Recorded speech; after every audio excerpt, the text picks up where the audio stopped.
Greetings and welcome, everyone, to the ICBC Brand India session.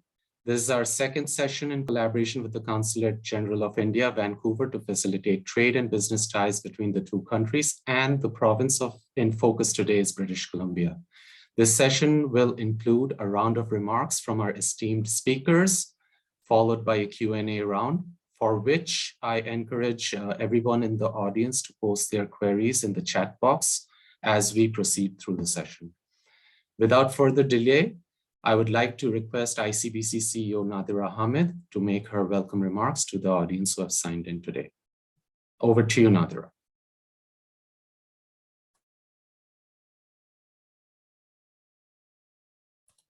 Nadira, may I request you to unmute? Yeah. Thank you so much, Shobik. So greetings to everyone from Canada and India. Good morning to Canada, good evening to India, as is our usual. These days, all the sessions, we have to say this because of the time difference.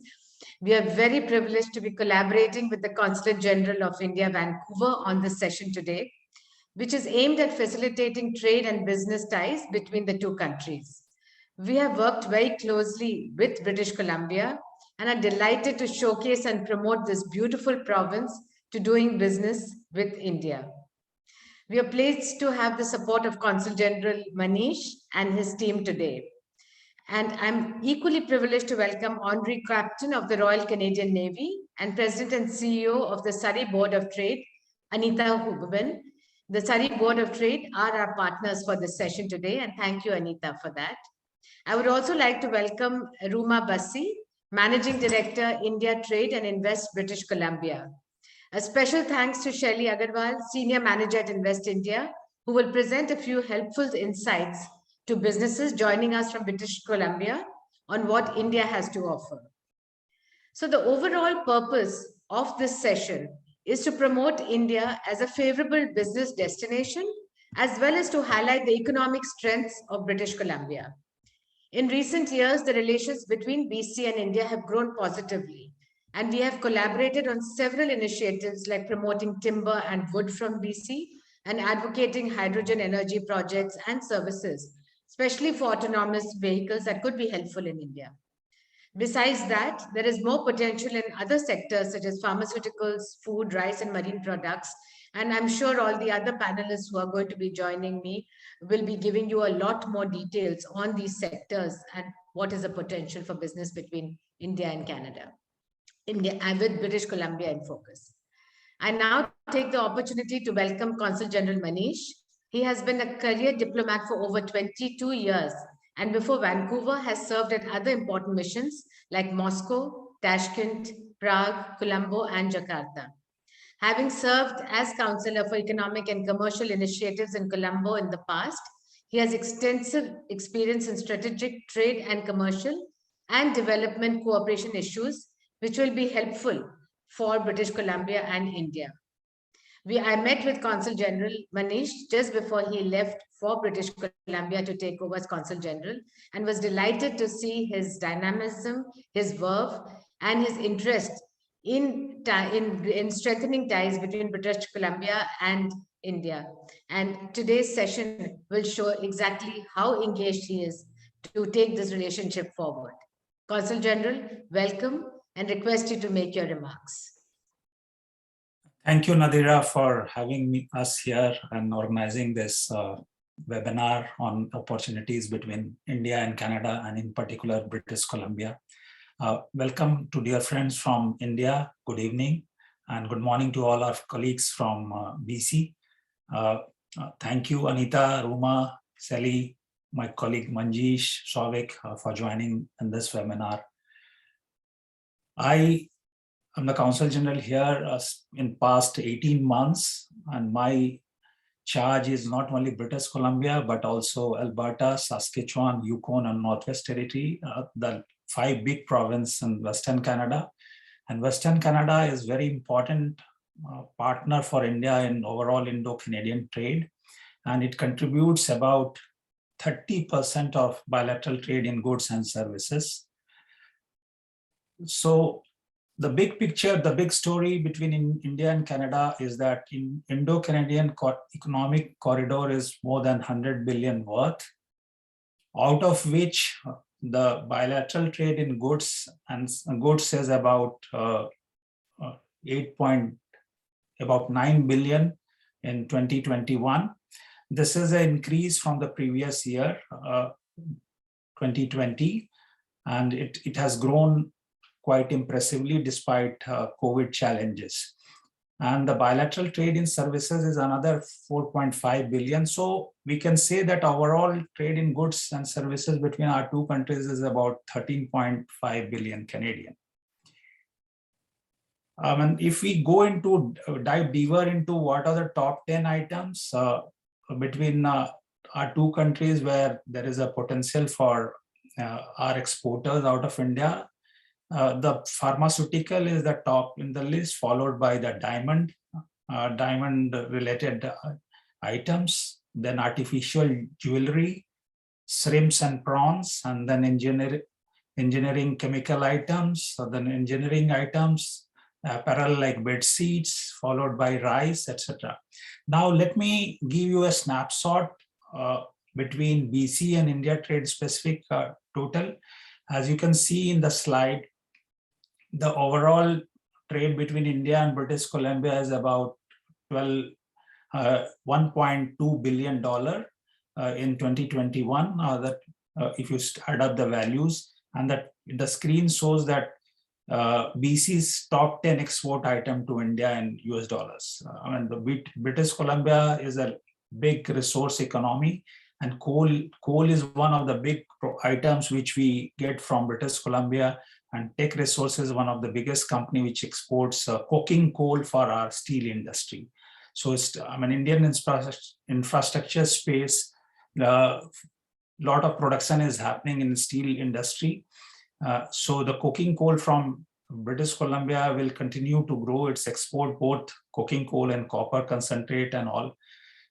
Apart from that, lumber, wood pulp industry, there are already presence in Indian market by the British Columbian Forestry Institute is there. So I'll not go in the detail.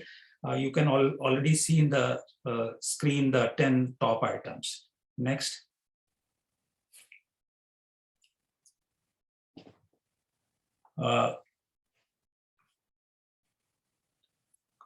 Manjeet, can you switch the other slide?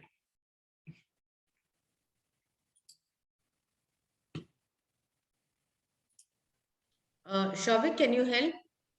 Mr. Grover, if you can just click on slide number 2 on the left. So other big picture about the Indo-Canadian relationship is the investment that is happening between the two countries. Canada is the 21st largest foreign investor in India, with a cumulative investment of more than $2.8 billion between 2020 and 2021. And Canadian companies are operating in India across all sectors. Primarily, IT is the engineering service, aviation, transportation, etc. And the real strength of Canadian is the investment coming from the portfolio investment companies in the various key infrastructure sectors in India, like not only infrastructure, but highways, airports, clean energy, education, logistics, real estate, banking. So this is one of the best success stories, the portfolio investment. In 2015, it was 5 billion. Now it is more than 55 billion currently. And all the big pension fund houses from Canada are investing in India, whether it is CPPIB or CDPQ or the British Columbia Investment Management Corporation. So all the top 9 fund houses are present in India. And we have been reaching out to them specifically. Prime Minister himself has spoken to them. And we in coming days, we see that we have helped in our area, BC IMC and the Alberta Investment Corporation still have a lot of potential to invest, and they have taken a conscious decision to increase their share in the Indian market space. So this is a good story. The other way around is also important, the presence of Indian companies in Canada, and India is also one of the significant investors in Canada, and Indian companies have invested more than about $3 billion in Canadian economy, and there is a large presence of Indian companies. Some of them are State Bank, in the banking sector, ICICI, and all the big IT companies are present here, be it Tech Mahindra, Infosys, Mahindra, or HCL Technologies. And recently in Alberta, a couple of Indian IT companies like Infosys and Mphasis have announced a presence here.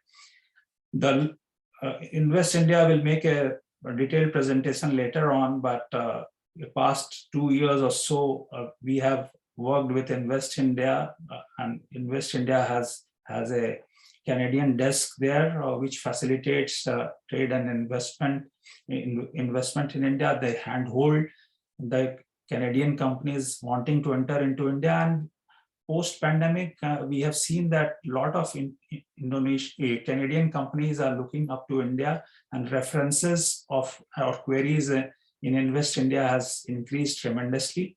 And few success stories I would like to mention from British Columbia in recent past is one is the setting up of R&D center by Lululemon, who are in apparel sports sector, and they have set up operations in Bengaluru and are wanting to kind of get into the retail space, and Invest India is already assisting them. So the big picture is that this part of the world in Canada has a lot of potential in terms of clean tech, agri-tech, and hydrogen technology. I think we'll hear from other speakers on this, and Indian companies can, of course, cooperate with this company. In terms of Indian exporter, food and beverages sector is one important sector where they can look into. A few days ago, we had a webinar with TPCI on this. The reason behind opportunities in food sector is that people of Indian origin is about 1.8 million people here. To top on that are students, about 230,000 of them, and NRIs and people working on PR category. So about 2.4 million people of Indian origin are in Canada, and about 600,000 to 700,000 people live in Western Canada. So food sector, ethnic food sector is one big opportunity because it is a growing sector. So our people can look into that. Similarly, they can also focus on pharmaceuticals, engineering products, steel pipes, jewelry, diamonds, seafood, rice, masonry, and motor vehicle parts. So not in a particular area, but these are some of the opportunity sectors which Indian exporters can look into. And of course, as I said, if Indian company is looking for appropriate technology, for example, in e-mobility or in agri-tech or hydrogen technology, all these are available here. And these are specific sectors, and we would look forward to working with the Indian side, BC Invest and Surrey Trade Board, and the Indian companies interested in this to connect people. So I once again welcome all of you and to this webinar, and would like to say that we in our consulate are very focused in helping both in Indian and Canadian companies, those who wish to get into each other's market, and of course all the stakeholders in India-Canada Economic Corridor, especially with British Columbia present in this webinar. So we'll all look forward to increasing our presence and ramping up our economic agenda, because this is the way to go forward and be in our relationship. And as we said, we have taken a conscious decision to especially focus on Canada. And this is backed by our decision to have a separate investment desk in Invest India. And of course, negotiation is going on in SEPA. And in March, we have information that the trade minister of both countries are going to have a ministerial dialogue. And we hope that we'll have some sort of understanding in SEPA, which will again bring the two countries closer in the economic sector. Thank you once again, and I look forward for further discussion in the panel. Thank you, Consul General, for your remarks. I think that was an excellent overview. I think there are a couple of comments on the chat box on your remarks. You have given a nice overview on the partnership opportunities between British Columbia and Canada and India, and highlighted some of the key areas for engagement. It's been the Chamber's privilege to support your mandate and promote your business engagements. I now take the opportunity to welcome Anita Huberman for her remarks. As mentioned by Nadira earlier, Anita is an honorary captain of the Royal Canadian Navy, the president of CEO of Surrey Board of Trade for the last 16 years, besides being actively engaged in several notable boards, such as the Forum for International Trade Training, Premier's Economic Recovery Task Force, and several others. She's also the recipient for the Queen's Diamond Jubilee Medal, award winner of Vancouver's Top 40 Under 40, 2019 Surrey Community Builder of the Year, and also the Canada 150 Community Medal. Anita, welcome, and may I please request you to give us your insights on strengthening the trade ties between BC and Indian businesses. Over to you. Thank you so much, and welcome also to our colleagues from India. Surrey, British Columbia is going to be the largest city in our province very soon. We are growing by 1,200 to 1,400 people a month.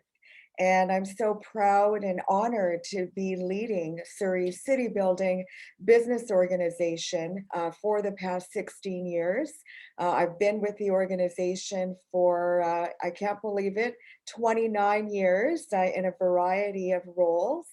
But I have a very well-rounded background, whether it's related to serving on Canada's National Film Board, being the chair of Surrey's local immigration partnership table, really being involved on regional land development committees to harness economic development activities, to harness opportunities for Surrey to leverage our international trade partnerships. And that is why I created the Surrey International Trade Center when I first became the president and CEO. Emulating ourselves after the Chambers of Commerce Boards of Trades in Europe, in India. We took a trade mission to India in 2011 and built about 7 industry specific on the ground industry association partnerships, because every week we receive requests, whether it's locally or internationally, about businesses wanting to do business between Canada and India. So how do I do business with India to sell my product? And so having those on the ground connections that are reliable for us is very important. 30% of Surrey's population is of South Asian origin. Bollywood, we're trying to make Surrey a Bollywood film destination. And I want to tell you a little bit, first of all, before I get into Surrey, about the Surrey Board of Trade, because we do offer international memberships so that we're able to facilitate and harness those connections for you. We're here in Canada as a resource for you.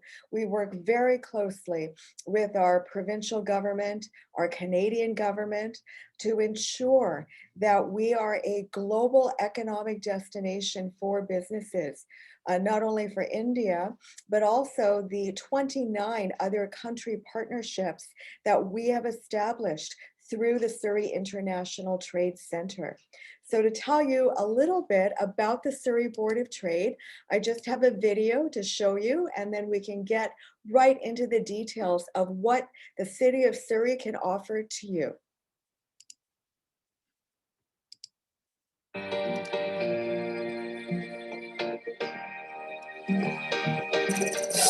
As one of the fastest growing cities in Canada, Surrey is an opportunity city.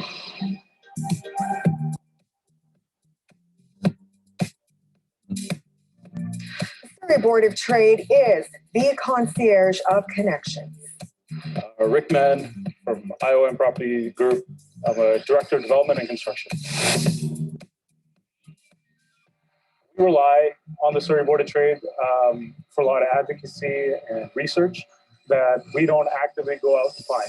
Really, like there's things on there that I had no idea about, and I get the email, I get the web link, and it really affects us in a big way. The Surrey Board of Trade is focused on making Surrey an opportunity city by instigating change at the different levels of government, offering a variety of business support services, international trade support services, and being the concierge of connections for the business community in Surrey. My name is Rowena Rosati. I'm the Vice President of Healthcare and Innovation here at the Health and Technology District by the Lark Group. We focus on a lot of health and technologies and how we can bring different technologies and innovative healthcare solutions into the hands of clinicians.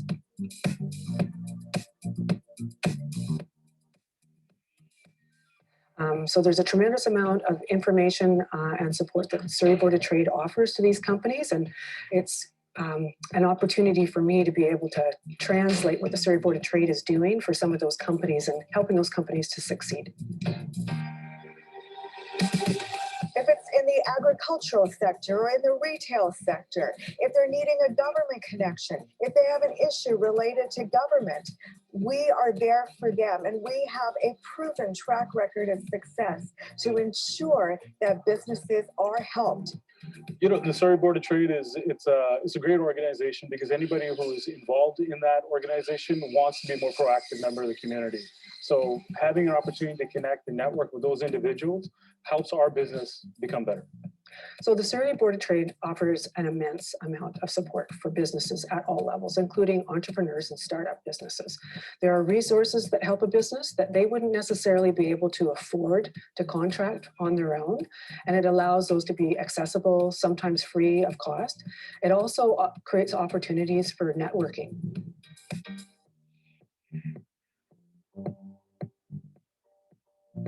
Whether you're a new business that's just opening up shop in Surrey, Surrey Board of Trade has to be one of your top destinations. It will connect you with a lot of the great minds in the organization, a lot of great minds in the community that can help. So whether you're a small business or a medium-sized business or a large business, starting out or expanding, we have the connections. We have the resources to ensure that you have what you need during your journey as an entrepreneur.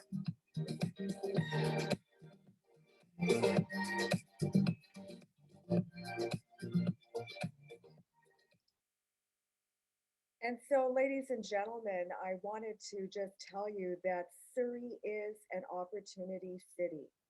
Surrey can accurately be viewed as a place where innovation abounds, thanks to the collaboration across a wide range of constituency, including corporate leaders, startup entrepreneurs, university leaders, students. A third of our population is under the age of 19. This is where the human capital is. Our investors, our public officials, over the years, Surrey has become recognized as a breeding ground in which academic research is developed into commercial reality, and where business processes are constantly refined, as proven by companies such as Fortis BC, Natural Gas, Catatronics Innovations, Green Earth Biofuels, Micromatter Technologies.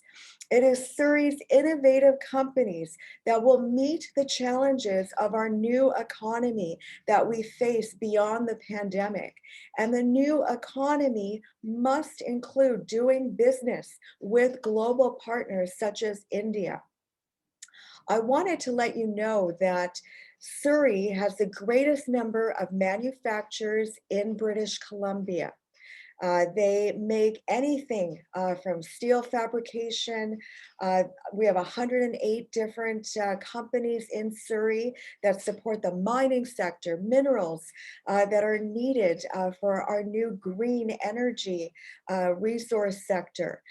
We have a health and technology district, which you saw on the video, really ensuring that we are the tech hub that not only attracts business, but also ensures that we're in the digital landscape, supporting our small and medium-sized business community to harness their innovative processes around marketing, human resources, finances, making sure that we're tying industry needs to curriculum development to ensure that our labor needs are met. We instigate change at the different levels of government. And one of our key pieces that we've continued to advocate on, which my colleagues on the panel I'm sure can agree with, is the need, the urgent need for a free trade agreement between Canada and India to cut down those red tape barriers. We need that to ensure that we're removing costly and time-consuming trade barriers. We need to get down to business. We need to ensure that you in India are connecting with our businesses in Surrey. We have the most industrial land inventory in Surrey, more than Vancouver, the most in the Metro Vancouver area. We're a border city. We have an international docking facility where we are receiving goods from all over the world, including India, and shipping goods also. This is a major city, a major player, and it's not all about Vancouver anymore. It's about Surrey.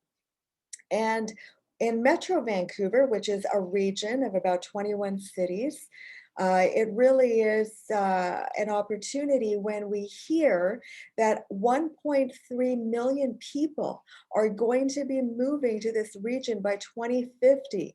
Many of them will live, learn, work, and play in Surrey and in our eastern region, all the way to Abbotsford. So, ladies and gentlemen, in Surrey, we really need to ensure that we're leveraging each other's energy sectors, that we're supporting our financing, equipment, technology, and engineering services together, that we are together promoting enhanced education and skills training through greater collaboration between Canadian and Indian educational institutions. Last year, we formed a trifecta economic partnership between different private colleges, immigrant serving organizations, because Surrey is the highest newcomer destination. And the third element of that trifecta economic partnership is, of course, us at the Board of Trade, the business community. We have businesses that need to fill jobs. We have newcomers that are trained in 6 to 8 week programs, and we're able to place them in businesses with a 90% success rate. It's been a very rewarding trifecta economic partnership in the face of significant labor shortages that we're facing, not only here in Surrey, not only here in BC, but in all of Canada. And certainly that talent war is evident all throughout the world. We really are driving in Surrey the commercialization and the scale up of businesses. We have educational institutions such as Simon Fraser University, where I sit on SFU India's Advisory Council, and I believe some of my colleagues are on the event call today, where we are leveraging those partnerships, not only from an educational perspective, but we are using the university as a significant economic development tool to scale up businesses and to ensure that those relationships, whether we have any strengths to offer to India and the strengths from India over to us here in Surrey. So we're leveraging each other's, our strengths in order to scale up businesses, to scale up economic development, to scale up research and development, because we need to work together. And that's what we believe here in Surrey. That is the ecosystem that we have developed. And that's why, you know, as we go hopefully beyond this pandemic, we're focusing on ensuring that we are harnessing the infrastructure that we need to be that big city. And we need international partnerships. So if you're looking to do business in Surrey or co-locate your business in Surrey, please contact the Surrey Board of Trade. Let us help you. I put my email in the chat function. We want to make Surrey a Bollywood film destination. We are making an Indigenous innovation entrepreneurship center. We have hired our First Nation communities, our founders of Canada, to build entrepreneurship opportunities, and they too want to trade with countries like India. We're building a cybercrime center of excellence, a blockchain center of excellence, an immigration innovation lab to scale up immigrant entrepreneurs right here in Surrey, because we need to do that to ensure that Surrey is going to be that next city, that great big city in British Columbia. So I want you to know that we are working hard with the federal government. I'm meeting with them after this event call to ensure that the Canada-India Free Trade Agreement is top of mind, that there is going to be some action towards that. We need to ensure that we're working towards that comprehensive economic partnership agreement, and to ensure that we're focused together on developing business opportunities, not only to enhance our livability, but also to enhance our economic needs together. I look forward to your questions. Thank you so much for including the Surrey Board of Trade on this very important strategic call today. Thank you. Thank you, Anita. Thank you so much. It was wonderful to hear your perspectives on the current opportunities and the ecosystem that international businesses can tap into, and what the Surrey Board of Trade can offer to Indian entities looking to trade and expand to Canada. Next up, in continuation to what the British Columbia industry has to offer in this international businesses, I'd like to introduce Rooma Bussi, who is the Managing Director for Trade and Invest British Columbia here in India. She has over 25 years of experience in economic development, and she supports the mandates of provincial ministries to develop broader political and institutional linkages with India. Welcome, Rooma. Request you to please share your perspectives. Great, thank you so much. Thanks, Shavik, for inviting me to be part of this discussion today. And a very good morning and a very good evening to everyone on the call. I am Rooma Bussi, as Shavik said, and I represent the government of British Columbia in India. So I and my team, we are based in Mumbai and Delhi. And our primary mandate is to work with British Columbia companies to help them export to India. And we also work with Indian companies that want to invest in British Columbia. So it is my pleasure and my honor to be amongst you today. And also my honor to participate in today's event with Consul General Manish and all my other esteemed panelists.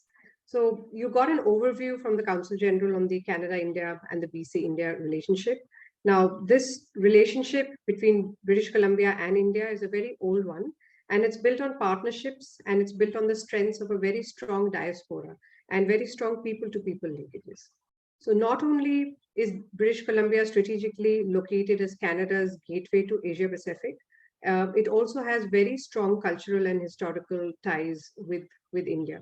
Now, there are more than 250,000 people of Indian descent living in BC, and as Anita, will testify, and Surrey is home to many of them. It is home to a sizable South Asian population, and these people are contributing in a significant manner to build British Columbia's economy. Now, British Columbia was the first Canadian province to diversify into Asian markets. So in that way, it was quite the pioneer.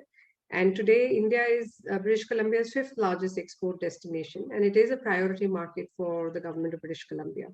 Two-way trade is growing and contributing to a strong commercial relationship between BC and India. And as you heard from the Consul General, total exports from BC to India increased almost about 831% from $159 million in 2008 to roughly about $1.5 billion in 2019. Now, this is not a small accomplishment, and it speaks volumes to the opportunity that exists for trade between British Columbia and India. There is also strong investment from India into British Columbia, and this is primarily driven by the natural resources sector and by the technology companies from India. So it tends to be a lot of the technology companies like Infosys, Tech Mahindra, Wipro, etc. All of these companies are set up and have invested in British Columbia.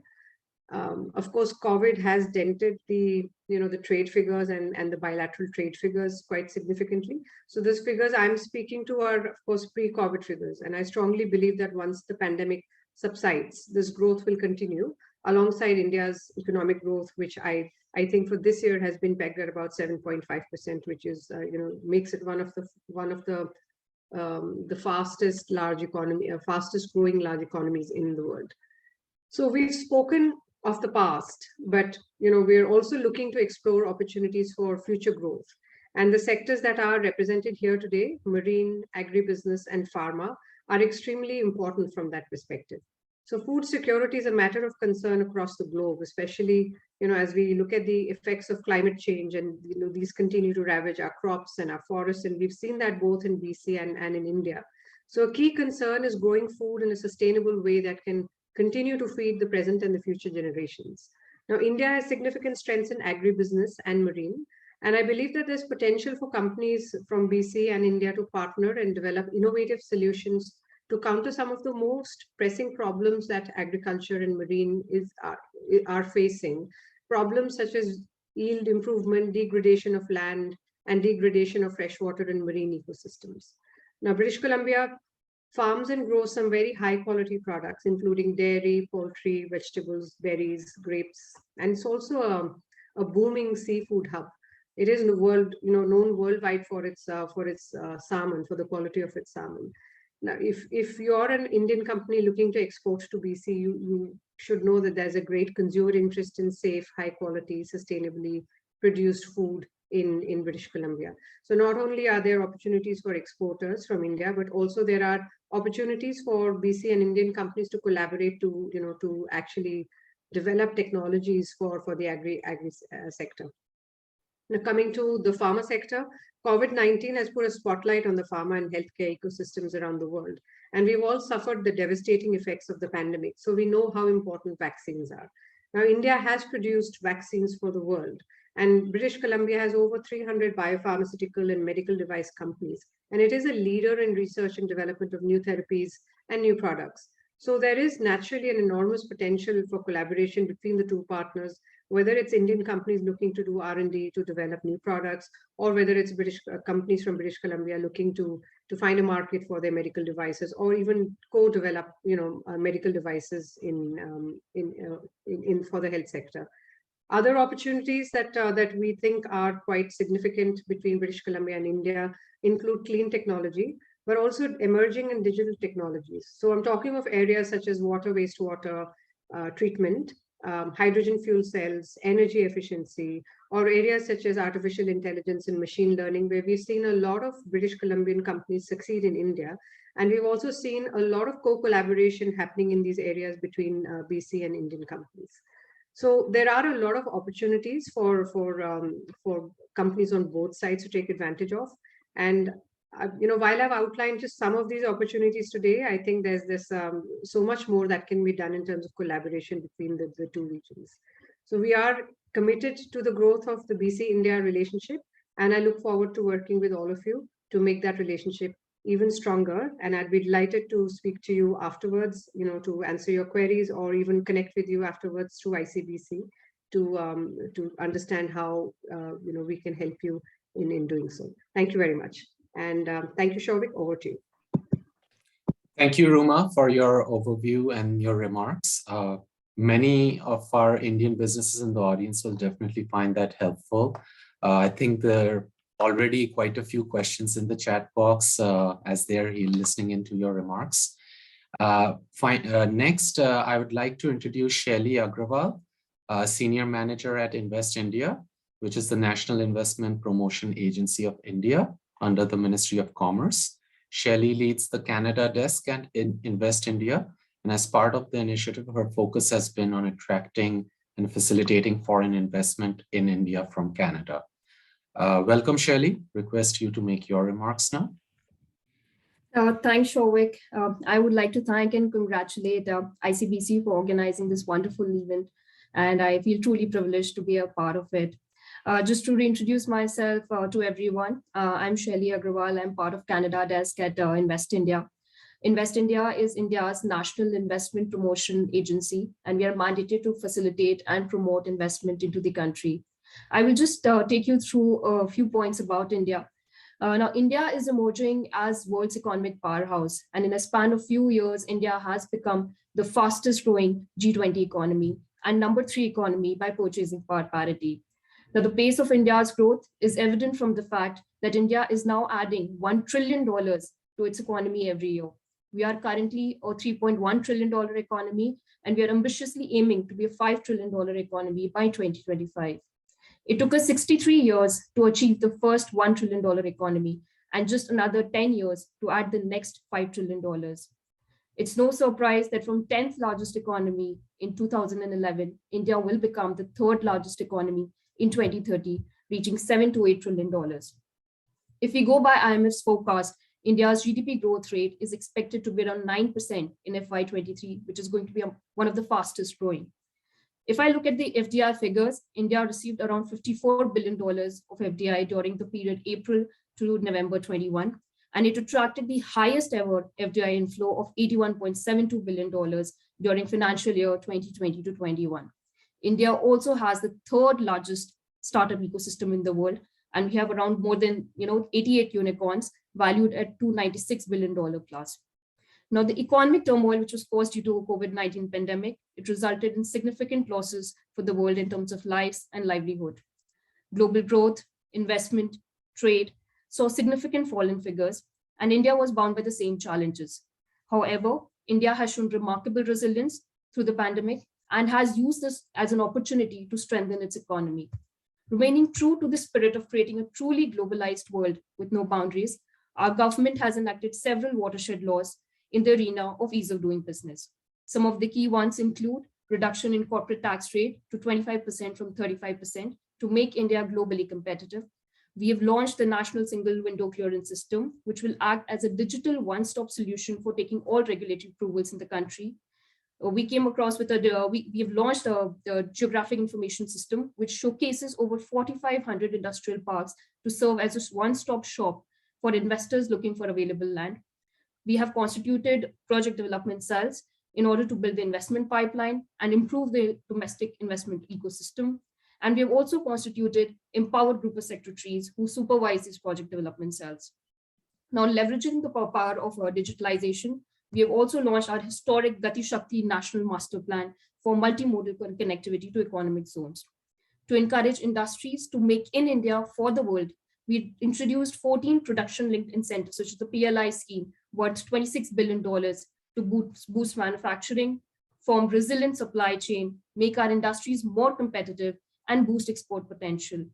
In addition to this, we have also introduced $10 billion of incentive plan to establish a fab, chip, and display industry in India. Further, there are many opportunities in many sectors, which have already been opened for private partnership, such as telecom, insurance, defense, aerospace, and now even semiconductors.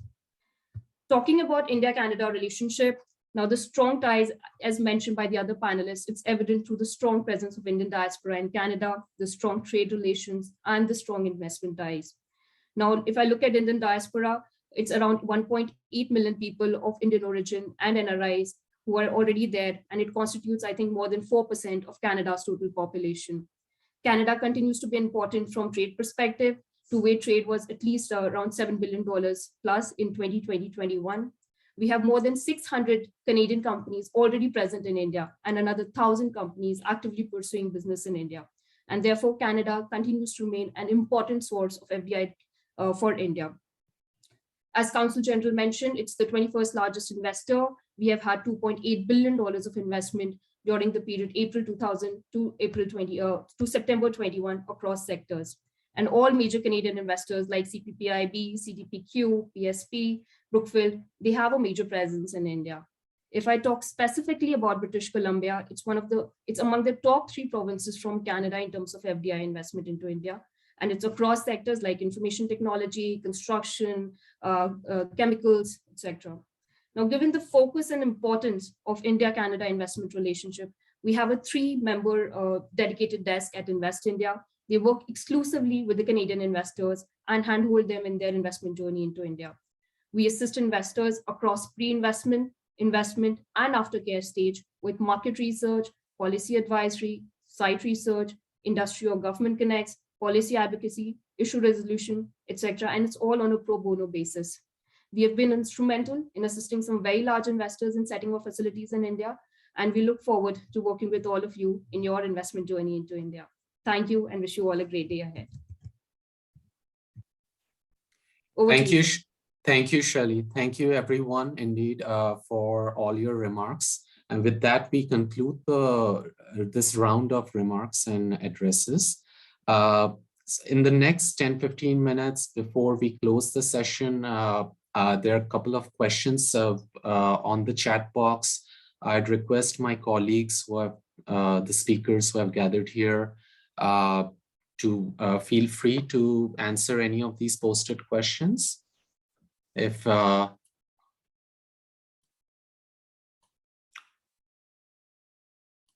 there's one, hello, am I audible? Yeah.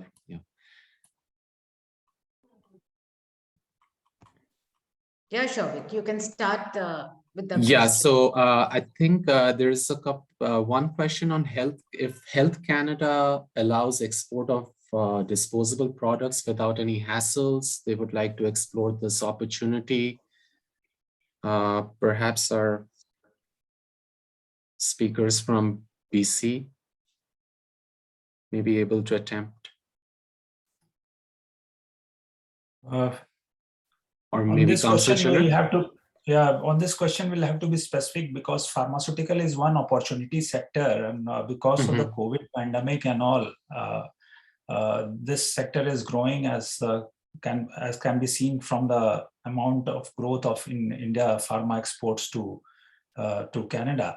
So on this I think we would be able to give a precise answer on this if the query can be more specific in the sense with HS code and things like that, so that we can find out and guide this gentleman, Mr. Sanjeev, who has posed this question. In any case, as I said, 3 priority sector on which we are trying to engage with Indian exporter is food and beverages, apparel, and pharmaceutical.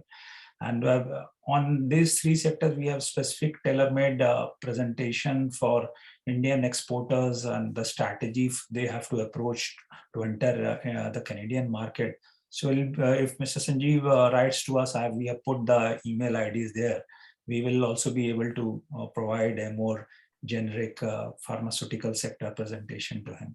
Or we can cooperate with you guys to have a specific sectoral presentation on pharmaceutical as well as F&B or apparel. And I see some queries on investment opportunities in Vancouver and all. I think Rooma can also chip in, but there are specific programs of Government of British Columbia on attracting investment.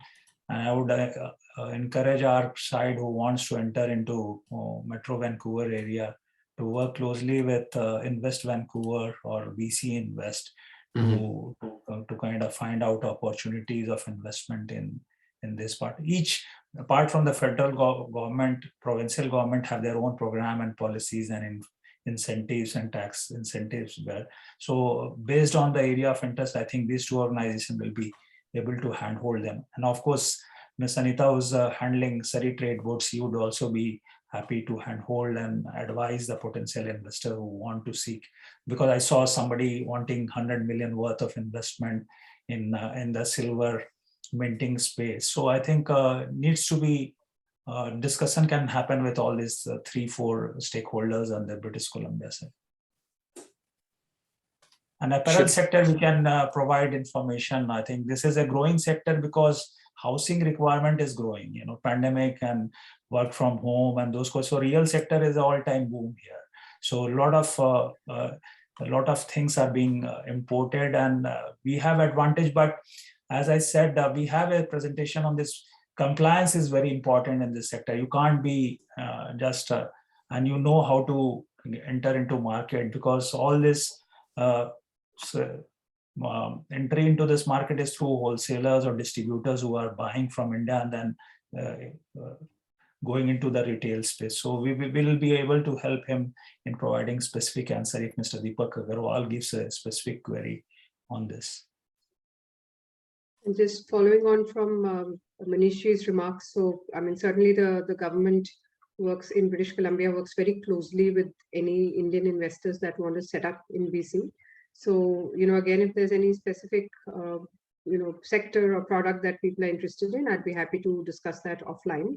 There's a lot of services that we provide even sitting here in India. So, if you are interested in investing in BC, please reach out to me.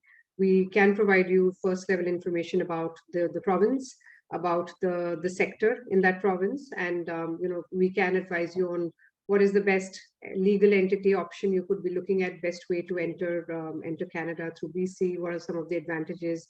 Someone asked a question about tax incentives.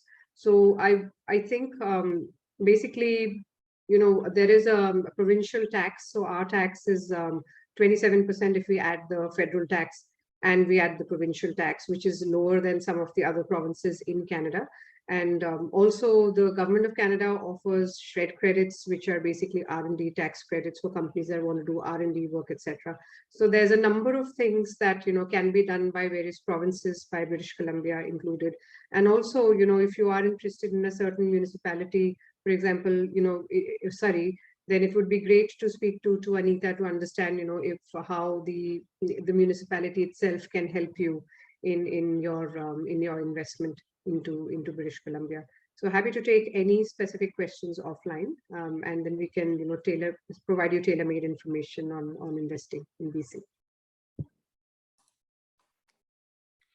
Thank you, Rooma. Thank you, Consul General. I think there's another question for the CG from Shobana. Don't know if you want to, if it's visible for you. How can organizations like ours foster peace that is critical to business success in an uncertain world, Ukraine crisis being the latest at the moment? You're on mute, sir.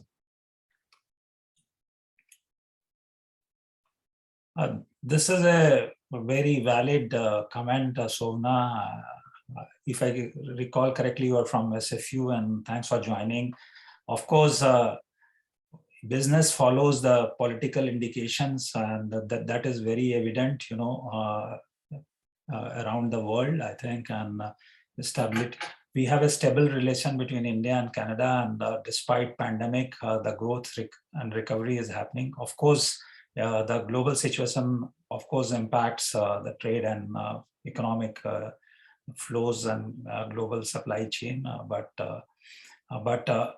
that is one of the main reasons that our agenda here is to drive the economic engagement and put aside the political differences between our two countries, and like economics should drive our relationship and not the otherwise.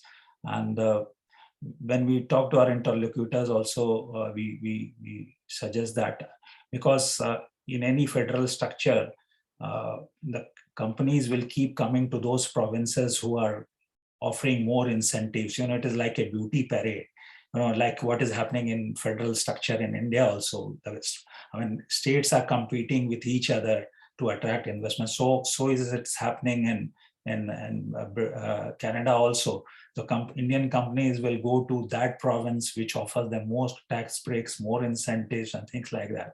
So each state here is also competing, and that is a good thing, I think, and that is win-win for the provinces as well as the Indian companies. So as Rooma said, they are there also to help Indian companies entry in BC, because BC is strategically located and when close to American market and the hub of the West Coast. So I think it has its own advantages, and hope that Indian companies can leverage that advantage and invest here to service both the Canadian as well as the American and Mexico market.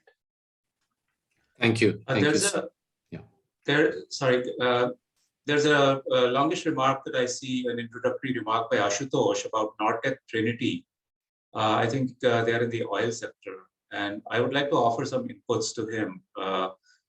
Basically, if you'd like to explore the market here, the Indian Chamber of Commerce, based in Kolkata, is bringing a delegation in June of this year to the GES, that's the Global Energy Show, which is one of the largest shows here in Canada, and it happens in Calgary. So perhaps you can be part of that delegation of businesses who are accompanying them. Separately, there is also a gas and LNG show that happens in Vancouver. And I believe that is scheduled sometime later in September. Usually it happens in May, but I think they are also doing it in July or August this year. So that's another show that you can perhaps come. ICC came again last year, in 2019 to participate, and they are probably looking at participating in that show as well. So those are two good opportunities for you to look at the Canadian market and also connect to international participants. I see a query from a businessman from Bangalore. He has expressed his desire to visit BC. I think he would be more than welcome, and as an Indian businessman, if you want to travel to BC, so you send us your specific requirement and we'll be happy to facilitate your meetings. And of course, the BC office is also there in New Delhi, and you can reach out to Rooma for some guidance in what sectors and what kind of meetings. So that is not an issue. Only you have to organize your plan your travel and the visa requirement and things like that, which will be needed to travel to this part of the world. And there was some query about generic presentation on chemical sector. Chemical sector, yeah. So we can do that. I mean, we don't have, I think we have generic presentation on, as I have already mentioned, in apparel, in food and beverages and pharmaceutical. We can, if you, we can make one for you guys, I think, and then we'll be happy to share. We can share it then. And Manish, there was one more on alcohol and wine, if you want to. Wine and spirits, yeah. Yeah. I think we received a trade query from local trade house in Vancouver. We will pull that trade query because this gentleman wants to import Indian spirits and wines. And it would be a great if we can have Indian wines and alcohols in the BC liquor shop all around. But it is a difficult process, I believe, and needs a sustained positioning of Indian brands here. And we will also approach Apeda and other wine houses in India to kind of show their products here and work on a strategy. Of course, a lot of big Indo-Canadian food importers are working on it. We have also started talking to them whether they can bring in Indian wines, whether it's from Nasik or other Maharashtra wineries, because as I said, Indians, whether who have all come here, everybody earns for the ethnic Indian food or drinks. So, and there are plenty of Indians here, as well as the Indian restaurants are growing. So I think this is one specialized sector we should work together and see how we can bring in Indian wines here, because wines from all over the world are here, but except for the Indian wines. But we'll have to work on this particular aspect with the Indian side as well as Canadian side, who are wanting to import this. Manish, they've also asked for yeah, so if I can address this one query that has come about any upcoming trade delegation from Canada to India in sectors like wastewater, robotics, and medical equipment. So I think, as Anita had said earlier, she had said, I think that they brought a delegation way back in 2011, if I'm not mistaken. So Anita, we would really like to collaborate with the Surrey Board of Trade and arrange a delegation from Canada to come to India, because there's nothing like coming and seeing firsthand as to what all are the opportunities. And we are here on ground to be able to help you to fix up B2B meetings, and have that. So I think we will talk offline with the chambers, with the help of Rooma and Manish ji, to try and get a delegation from Canada. And as you said, things like wastewater, robotics, medical equipment, these are the things for today. So definitely we would be interested in putting together this delegation along with Anita. Also, to put a delegation from here to British Columbia to Surrey, that's something that we have been talking about for a long time with Rooma. And happy to, for arrange a delegation on both sides. Now that travel has become easy, I think this is something that we would really like to work on. I think there's one more question on education. What are the education opportunities? And whether Rooma, you or Manish, you would like to take that question. And I think that we can make that the last question probably. We are already short over time. Education sector is one of the important sectors in our engagement of Pan-Canada, India. It is no brainer. I think we have about 240,000 international Indian students in various institutions in Canada. And they bring in a lot of revenues for the Canadian institutions. And we have done some rough, quick estimates annually over $5 billion. So this is in terms of only the academic fees, but so this is one big area, and India is one of the important resource countries, top one, and so what we have a specific presentation on India-Canada opportunities in education sector, and Invest India has also done that with our colleagues in Toronto and others. What we need is, after new education policy, we have been also championing with Canadian education provider that they should look Indian market from long-term perspective and not only from the narrow point of attracting Indian students, because in long run this is not going to be sustainable. People here are looking to attract Indian students to come to their institution, but skills and other things which can be done and imparted in India can be done by the Canadian educational providers, and a lot of provinces are giving specific incentives for education providers. For example, we have received queries from the state of Punjab to whether the Canadian companies can come and start campuses, and they have a specific set of incentives there. So this is a promising sector, and where we can also gain value from Canadian expertise and experience in providing education in this new era. So I think this is one sector we should keep working. A lot of things are happening. SFU, Simon Fraser University has their own set of programs. UBC has their own set of programs. Langara College or Vancouver Community College. So things are happening, but we need to see opportunities in Indian market and encourage Canadian education providers to kind of partner with Indian education provider to set up something in India, to value add there, bring skills to the Indians there, and then that same set of people can come to India, because the pathway to immigration is also because it is an immigrant driven country and a lot of immigrants are coming from India. So once you are skilled in India, like in medical area, like nurses, paramedics, this is one big opportunity for Indians to come.